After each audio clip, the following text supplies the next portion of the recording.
Hi everyone, I hope you're all keeping well and welcome. My name is Lisa. So we have just had Pluto move into Aquarius a couple of days ago. So some of you may have felt, a little bit of an energy shift, maybe not. But this video is mainly to concentrate on the energy that we're going to be experiencing this year. Because it's a 20-year cycle, Pluto in Aquarius, and we don't want to sort of go into think about the whole 20 years. We want to concentrate on now. How can we harness the energy to start this cycle as smoothly as possible now? So I'm going to be going through every sign, and I'm going to be bringing in how we can use this energy with currently the North Node in Aries as well, and how that's going to influence how we're moving forward.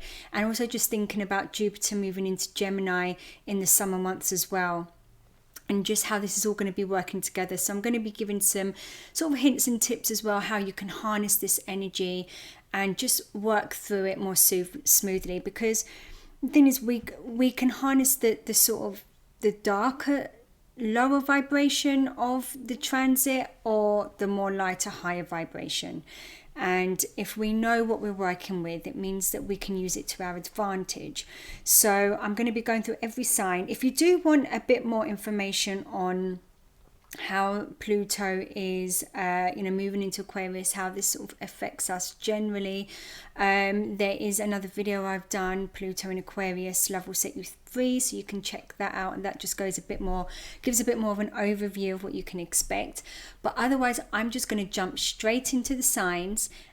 So my lovely Capricorns, so Pluto's moved into your second house, and your second house is all about your possessions, your income, self-earned money. This can also be related to your self-value, so how you value yourself, your very young infant years as well, and your stability, your long-term stability. And you have the North Node in your fourth house as well currently. So the interesting correlation with the second and the fourth is the fourth house is what we need to feel emotionally safe. Okay, so it's our security in terms of our home and family. But the second house, I also see as another security house, because it's more about feeling secure within who we are as well. So this is really about pertaining now to your very long-term goals, because Pluto also rules your 11th house, which is your hopes and your wishes and dreams and sort of your long-term plans. And so this is now really pushing you into, okay, what do you want for the future, and how do we create stability as well? Because with the North Node in the fourth house, this is about you as well, finding what it is that's going to make you feel emotionally secure, maybe where you've been unsettled for a long time as well. And so there may be some really important questions that are going to be coming up as well, to do with family, or learning about family too. And so with also Pluto, in Aquarius, in your second house, you can go, this may kind of bring back up some very, very old wounds that happened very far back into childhood, or with the family things coming to light as well.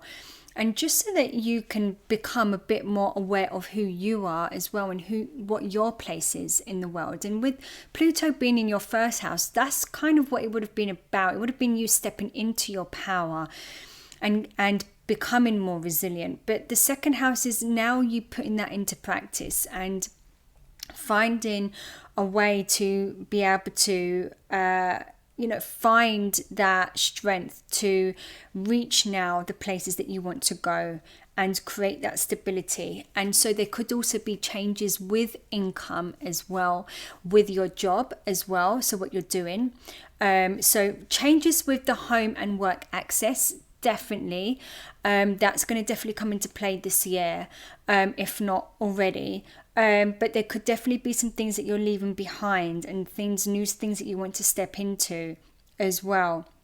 And whatever's going on in the home life, or any ancestral sort of healing, family healing that needs to come up, relationships, there could be some very fated conversations, relationships that happen as well within the family, whether that's bonding more, or people sort of leaving so that you can head more into that direction that makes you feel like you're going somewhere that feels like home.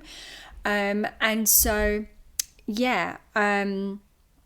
I would also keep in mind that Jupiter's going into your 6th house as well in the summer months, at the beginning of summer. I think it's end of May. So when that happens, you may become very busy because it's your everyday working routine. So be mindful as well, because Jupiter rules your 12th house. And so that does call for something that's more internal. It's more connecting with the self and healing. And the 6th house is also a house of healing too.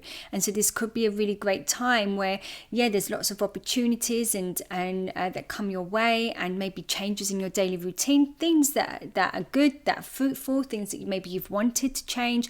But be careful not to burn, both ends, because you could get really busy here. But also what's going to be needed here is some healing as well, whether that's you healing others or others healing you. I mean, it normally works both ways when that happens. But, Jupiter's in Gemini, your 6th house, even someone who's got healing hands, things like Reiki, stuff like that, going on retreats and things like that would just, I think, really help balance that energy out. And if you can do that, I think you'll start to find that as you find your way and you find your self-worth and you start to do those, that sort of deep wound healing, because we are talking about, we're bringing in your 2nd house, your 4th house, your 6th house, your 12th house. These are all quite healing houses. This is all about the very foundations of who we are, and setting that as a very solid foundation so that everything we build on top is solid.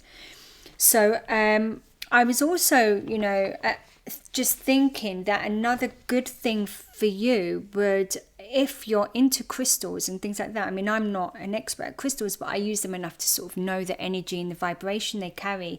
And one thing that I was thinking would be so good for you to carry would be something like a red jasper. And so that basically is for courage and inner strength and stamina and like groundedness as well. So it can bring abundance too, and give you that courage, that self-worth of the healing, to tap into that. So that may be something that you can think of too. But also, just finding that balance, finding what feels good for you as well, just being mindful of your health, mindful of how much you're giving and why you're doing that, because again, this is about your self-value too.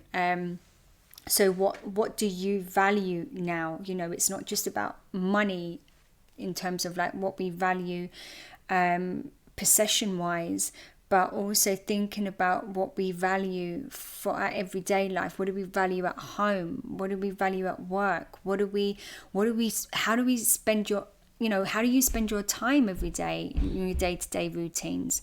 And so Jupiter could come along and bring you some great things coming your way later on in the year in the 6th house. But it's going to be discerning as well, because to be able to do those things and embrace those things, you need to be coming from a place where you feel quite grounded and you can bring them in and embrace them. So I have a quote, and what should I say, an affirmation for every sign to carry with you for this year. And yours, Capricorn, is: I am safe, I am loved, and I am enough. So carry that with you. I hope that helps, and I wish you all the best.